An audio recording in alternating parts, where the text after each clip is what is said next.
Hello students, welcome to knowledge academy. Knowledge একাডেমিতে তোমাদের সবাইকে স্বাগত।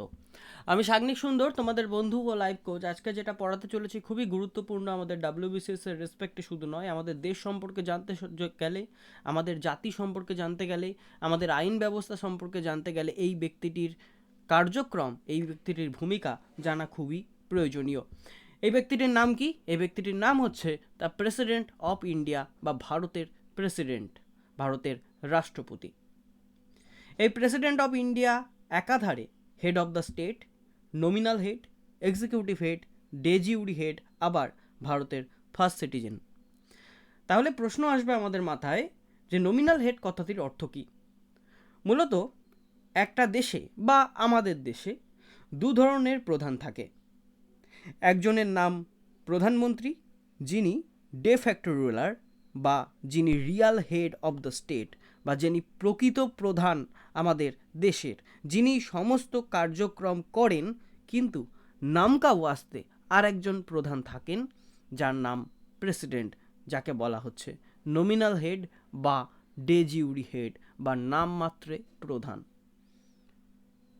আমাদের ভারতবর্ষে যে একজন রাষ্ট্রপতি থাকবে এই কথাটি বলা আছে আর্টিকেল 52-তে।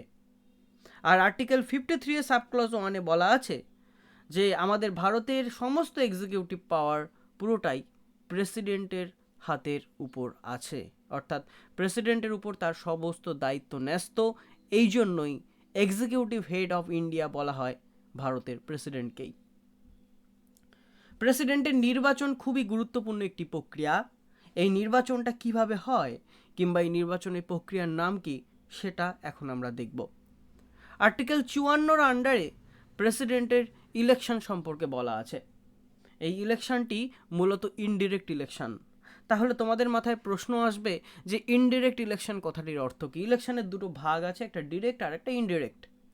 ডিরেক্ট ইলেকশন হলো সেইগুলো যেগুলো জনগণ ডিরেক্ট নির্বাচন করে। যেমন এমএলএ নির্বাচন। এমএলএ যখন নির্বাচিত হয় তখন আমরা কি করি? আমরা বুথে গিয়ে নিজের ভোটটা নিজে দিই। যখন পঞ্চায়েতের নির্বাচন হয় তখন আমরা নিজের বুথে গিয়ে নিজের ভোটটা নিজে দিই। কিন্তু যখন প্রেসিডেন্ট নির্বাচন হয় তখন কি আমাদের বুথে গিয়ে ভোট দিতে হয়? না, বুথে গিয়ে ভোট দিতে হয় না। তাহলে প্রেসিডেন্টের নির্বাচনে যেহেতু আমরা ডিরেক্ট ভোট দিচ্ছি না, সেহেতু এটা ইনডিরেক্ট ইলেকশন। তাহলে প্রেসিডেন্টের নির্বাচনে ভোট কারা দেয় বা ভোট দেওয়ার জন্য কারা এলিজিবল হয় সেটা আমাদের একটু জেনে নিতে হবে। মনে রাখতে হবে প্রেসিডেন্টের নির্বাচনের জন্য একটি ইলেকটোরাল কলেজ গঠিত হয়। ইলেকটোরাল কলেজ মানে এখানে পড়াশোনা করার কলেজ নয়, এখানে কলেজ কথাটির অর্থ হলো গ্রুপ। এই গ্রুপটা কাদের নিয়ে গঠিত হয়?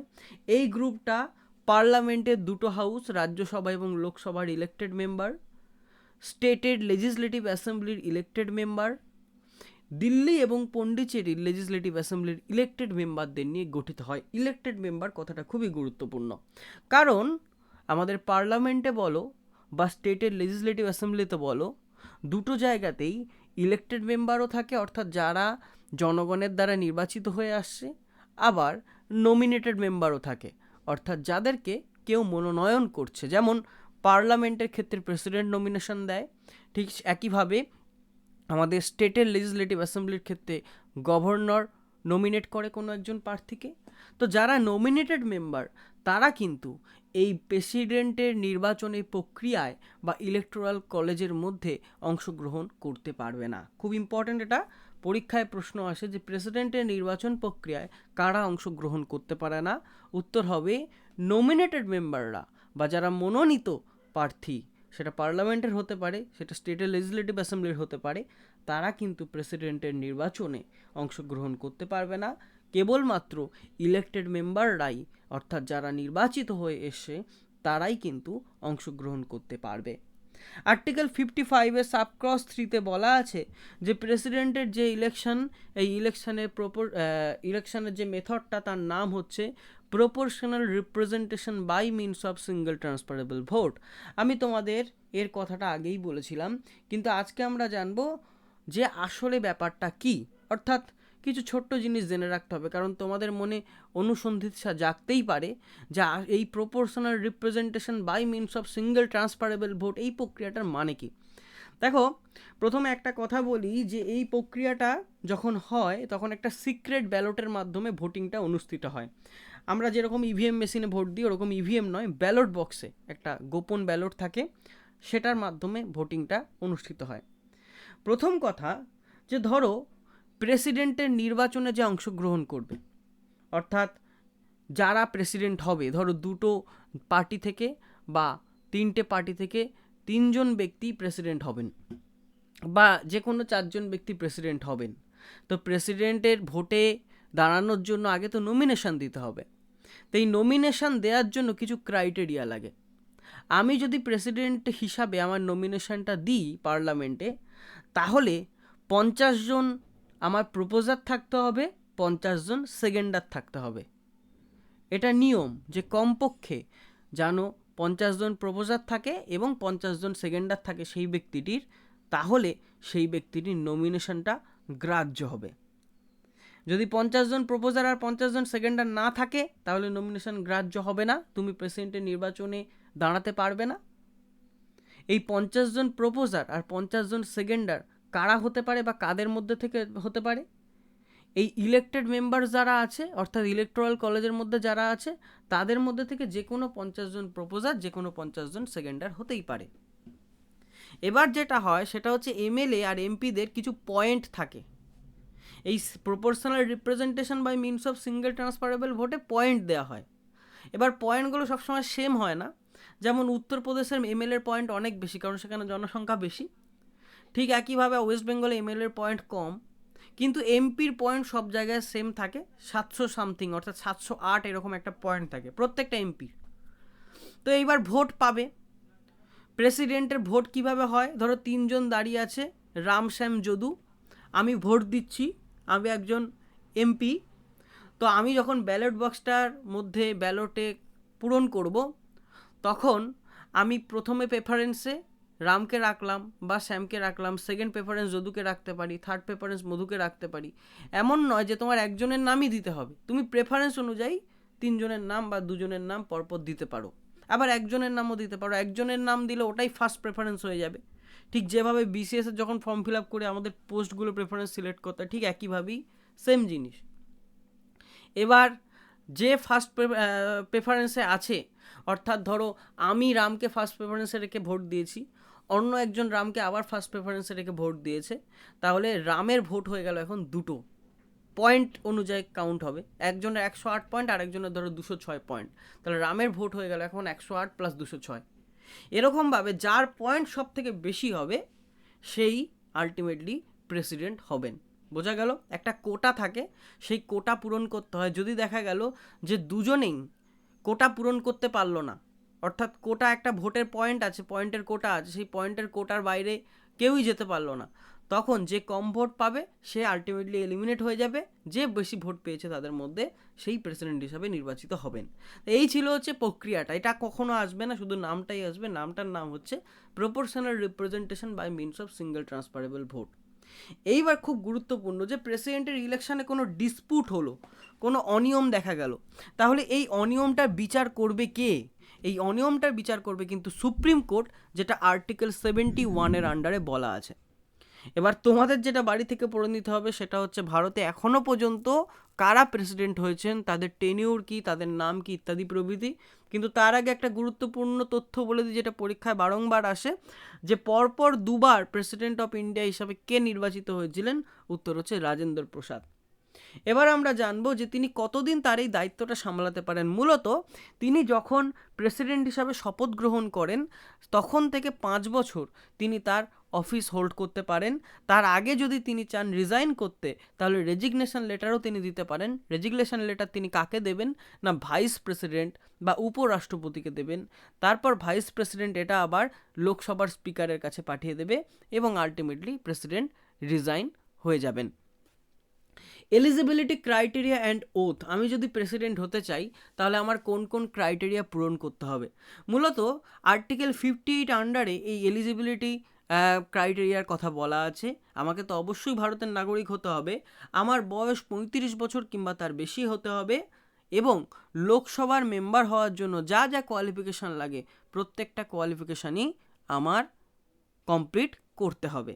মনে রাখতে হবে, আমি যদি গভর্নমেন্ট অফ ইন্ডিয়া বা স্টেট গভর্নমেন্টের আন্ডারে কোনো অফিস অফ প্রফিটকে দখল করে রাখি, তবে কিন্তু আমি প্রেসিডেন্টের ইলেকশনের জন্য এলিজিবল হব না। অফিস অফ প্রফিটকে দখল করে রাখা মানে কি? অফিস অফ প্রফিটকে দখল করে রাখা মানে কোনো চাকরি করা, সরকারি কোনো চাকরি করা। আর্টিকেল 60-তে ওথের কথা বলা আছে, অর্থাৎ শপথ গ্রহণের কথা বলা আছে প্রেসিডেন্টের।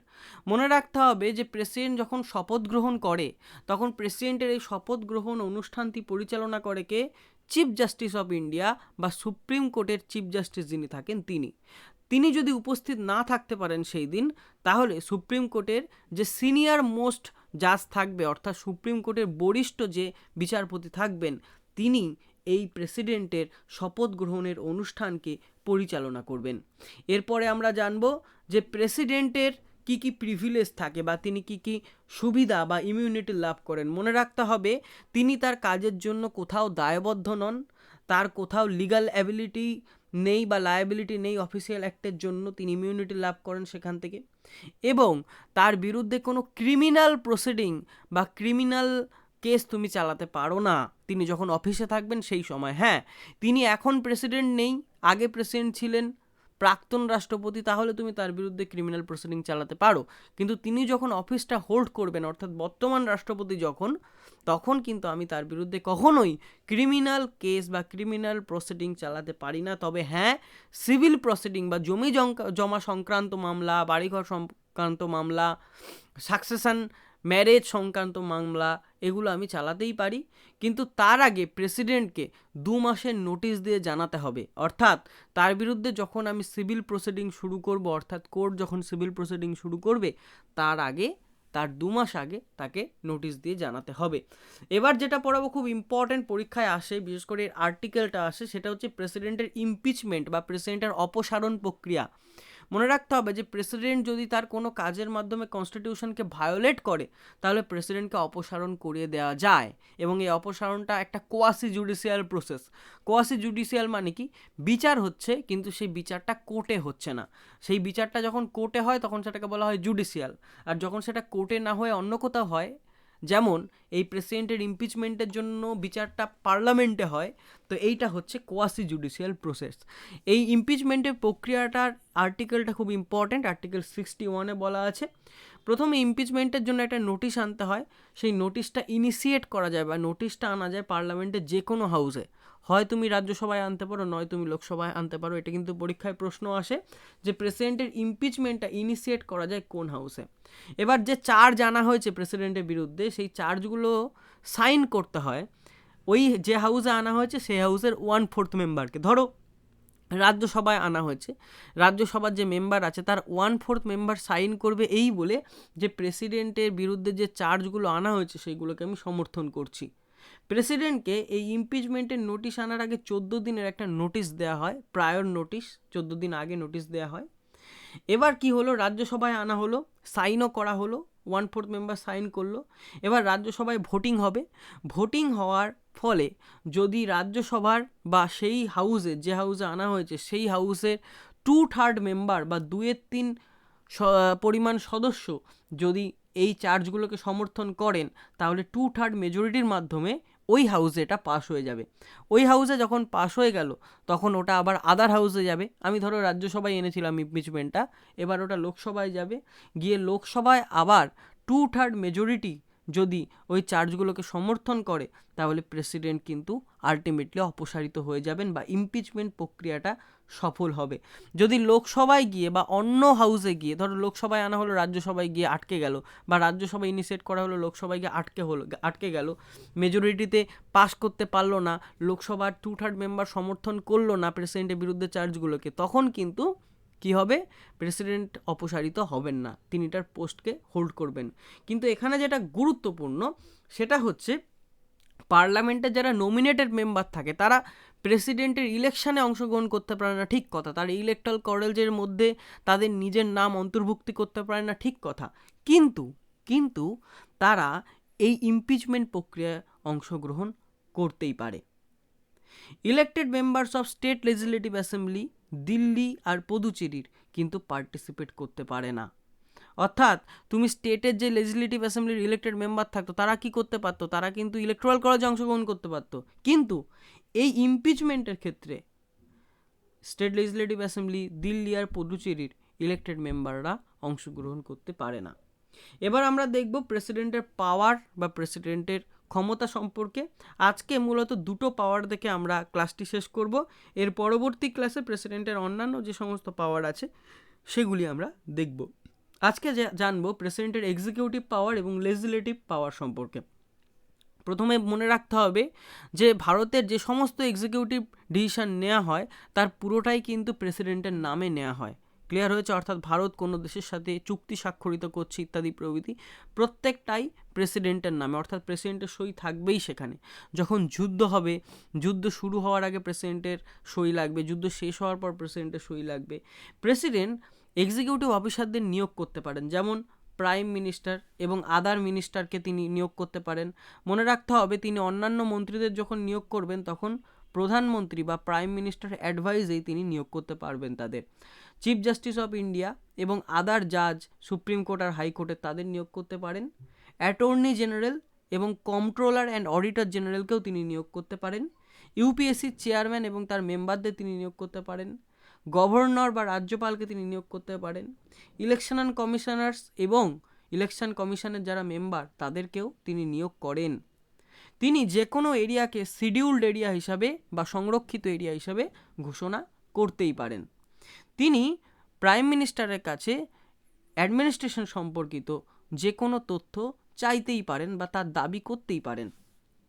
লেজিসলেটিভ পাওয়ার এবার জানব। পার্লামেন্টের যখন সেশন হয় বা পার্লামেন্টের সামন বা প্রোরোগ তিনি করতে পারেন। লোকসভাকে ডিজলভ করা বা একটা লোকসভাকে ভেঙে দেয়া তিনিই পারেন।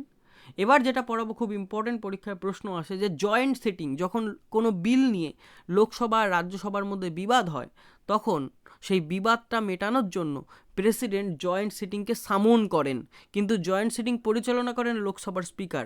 মানুষজন গুলিয়ে ফেলে, ভাবে যে প্রেসিডেন্ট হয়তো জয়েন্ট সিটিং পরিচালনা করেন, না, সামন মানে ডাকা আর প্রোরোগ মানে ভেঙে দেওয়া বা স্থগিত করা বা স্তব্ধ করা। তো এই যখন জয়েন্ট সিটিং সামন করে সেটা করে প্রেসিডেন্ট আর্টিকেল 108-এর আন্ডারে, এবং প্রতি বছর যখন নতুন সেশন শুরু হয় সেটাকে অ্যাড্রেস করেন প্রেসিডেন্ট, বা সেই সেশনটা addressed by president of India. তিনি যখন লোকসভা আর রাজ্যসভায় speaker, vice speaker, chairman, vice chairman থাকে না তখন যে কোনো মেম্বারকে তাদের স্থানে অভিষিক্ত করতে পারেন। তিনি নমিনেট করতে পারেন টোটাল 14 জন মেম্বারকে, রাজ্যসভায় 12 জনকে এবং লোকসভায় 2 জনকে। নমিনেটেড মানে কি? মনোনয়ন। যেমন সচিন টেন্ডুলকার প্রেসিডেন্টের দ্বারা নমিনেটেড প্রার্থী, অর্থাৎ সচিন টেন্ডুলকারকে কেউ ভোটে জেতায়নি, প্রেসিডেন্ট তার তরফ থেকে সচিন টেন্ডুলকারের নাম দিয়েছেন এবং তারপর সচিন টেন্ডুলকার সেখান থেকে পার্লামেন্টের মেম্বার হয়েছেন। এরকমভাবে প্রেসিডেন্ট 14 জনের নাম টোটাল দিতে পারে পার্লামেন্টে, যার মধ্যে রাজ্যসভায় 12 জন এবং লোকসভায় 2 জন। প্রেসিডেন্ট যখন হাউসগুলো সেশনে থাকে না তখন অর্ডিন্যান্স জারি করতে পারে আর্টিকেল 123-এর আন্ডারে। তোমরা জানো কৃষি বিলের ক্ষেত্রে অর্ডিন্যান্স জারি করা হয়েছে। অর্ডিন্যান্স মানে কি? যখন হাউস সেশনে থাকছে না তখন প্রেসিডেন্ট তার নিজের ক্ষমতা অনুযায়ী একটা অর্ডিন্যান্স জারি করতে পারে। যখন হাউস শুরু হবে বা যখন সেশনটা শুরু হবে বা পার্লামেন্টের সেশন পরবর্তীকালে যখন শুরু হবে, রিঅ্যাসেম্বলি হবে, তার 6 সপ্তাহের মধ্যে ওই অর্ডিন্যান্সটাকে অ্যাপ্রুভ করা চাই। কে অ্যাপ্রুভ করবে? না, পার্লামেন্ট অ্যাপ্রুভ করবে। যদি অ্যাপ্রুভ করে পার্লামেন্ট তাহলে ওই অর্ডিন্যান্সটা ডিরেক্ট অ্যাক্ট হয়ে যাবে। বোঝা গেল? এছাড়াও সিএজি মানে controller and auditor general, UPSC, finance commission প্রত্যেকে তাদের রিপোর্ট পার্লামেন্টে প্রকাশ করার আগে প্রেসিডেন্টের কাছে প্রকাশ করে, অর্থাৎ প্রেসিডেন্টের কাছে দেয়। পার্লামেন্টে নিয়ে যাওয়ার আগে প্রেসিডেন্ট সেটা দেখে এবং সেখানে একটা সই করে। আর একটা বিল তখনই অ্যাক্ট হিসাবে প্রকাশ হয় বা অ্যাক্ট হিসাবে পরিপূর্ণতা পায় বা একটা বিল তখনই আইন হয় যখন প্রেসিডেন্ট তাতে তার নিজের অ্যাসেন্ট প্রদান করে বা নিজের সম্মতি প্রদান করে। এটাও মনে রাখতে হবে, কোনো বিলে যদি প্রেসিডেন্ট নিজের সম্মতি প্রদান না করে তাহলে সেটা কখনোই আইন হিসাবে রূপ পাবে না বা আইন হিসাবে সেটা স্বীকৃত হবে না। এই ছিল আজকের ক্লাস। যেখানে আমরা খুব গুরুত্বপূর্ণ কিছু তথ্য দেখলাম। বারবার বলছি বিসিএস এর জন্য খুবই গুরুত্বপূর্ণ, এটা শুধুমাত্র প্রিলি নয় মেনের জন্য, কারণ তোমরা জানো আমার এখানে কিন্তু মেনের মতো করেই নোটগুলো বানানো হয় এবং সেই মতোই তোমাদের পড়াচ্ছি। খুব ভালো করে ক্লাসগুলি পড়বে, এই নোটটা তোমাদের এনাফ। এই নোটে যা যা আছে ভালো করে জানার চেষ্টা, ভালো করে বোঝার চেষ্টা এবং তারপর এমসিকিউ প্র্যাকটিস করবে। পরবর্তী যে ক্লাস হবে সেখানে আমরা এর বাকি পার্টটা সম্পর্কে আলোচনা করব। সবাই খুব ভালো থেকো। After all, thanks for watching.